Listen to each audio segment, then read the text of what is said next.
नमस्कार, city post live में आपका स्वागत है।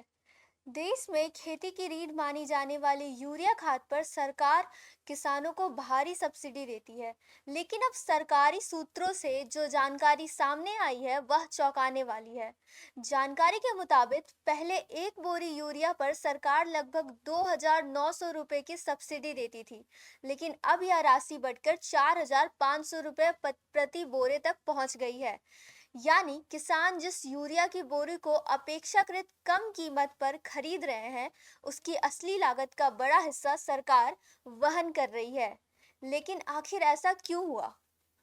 दरअसल भारत अपनी जरूरत का बड़ा हिस्सा विदेशों से आयात करता है।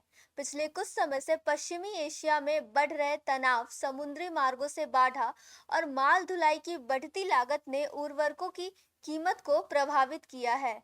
इसका सीधा असर सरकार की सब्सिडी बिल पर पड़ रहा है। अब बात उस मांग की जिसने सबको चौंका दिया। रसायन और उर्वरक मंत्रालय ने वित्त मंत्रालय से लगभग 3.4 लाख करोड़ रुपए की सब्सिडी आवंटित करने की मांग की है। यह रकम मौजूदा बजट अनुमान 1.71 लाख करोड़ रुपए के लगभग दोगुनी है। यानी मंत्रालय का कहना है कि मौजूदा परिस्थितियों में किसानों को राहत देने और उर्वरक उपलब्ध कराने के लिए अतिरिक्त फंड की जरूरत पड़ सकती है।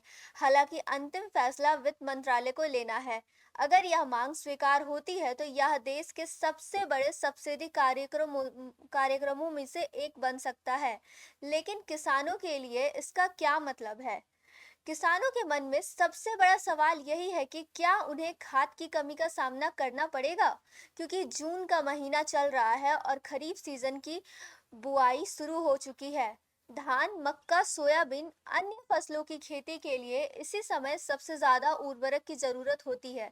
अच्छी खबर यह है कि सरकार का दावा है कि फिलहाल खाद का पर्याप्त भंडार मौजूद है। किसान विभाग के अनुसार कृषि विभाग के अनुसार खरीफ 2026 के लिए लगभग 390.54 लाख टन उर्वरकों की आवश्यकता का अनुमान लगाया गया है। मीडिया रिपोर्ट के अनुसार सामान्य वर्षों में इस समय तक मांग के मुकाबले लगभग 33% स्टॉक उपलब्ध रहता है, लेकिन इस बार 51% अधिक स्टॉक पहले से मौजूद बताया जा रहा है। यानी कागजों पर स्थित फिलहाल नियंत्रण में दिखाई दे रही है। सरकार की तैयारी क्या है?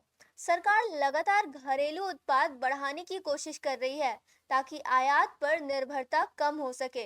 इसके अलावा एक और राहत की खबर यह है कि चीन ने भी पिछले 8 महीने के बाद उर्वरक आपूर्ति के में फिर से भाग लेना शुरू कर दिया है। विशेषज्ञों का मानना है कि अगर अंतर्राष्ट्रीय बाजार में आपूर्ति सुधरती है और शिपिंग लागत कम होती है तो आने वाले महीनों में दबाव कुछ कम हो सकता है। लेकिन चिंता अभी भी खत्म नहीं हुई है, क्योंकि अगर वैश्विक संकट और बढ़ता है तो सरकार को और अधिक सब्सिडी खर्च करनी पड़ सकती है और इसका असर देश के वित्त प्रबंधन पर भी पड़ सकता है। यही वजह है कि एक तरफ किसानों को सस्ती खाद उपलब्ध कराना जरूरी है, वहीं दूसरी तरफ सरकार के लिए बढ़ते खर्च को संभालना भी बड़ी चुनौती बन गया है। फिलहाल किसान के लिए राहत की बात यह है कि सरकार खाद की उपलब्धता को लेकर आश्वस्त नजर आ रही है और स्टॉक भी पर्याप्त बताया जा रहा है। लेकिन यूरिया पर बढ़ती सब्सिडी ने यह साफ कर दिया है कि वैश्विक परिस्थितियों का असर अब सीधे भारतीय कृषि और सरकारी खजानों दोनों पर पड़ रहा है।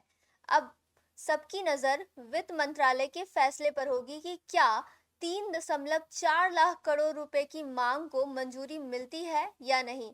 अगर आपको यह जानकारी उपयोगी लगी हो तो वीडियो को लाइक, शेयर और चैनल को सब्सक्राइब करना ना भूलें। धन्यवाद।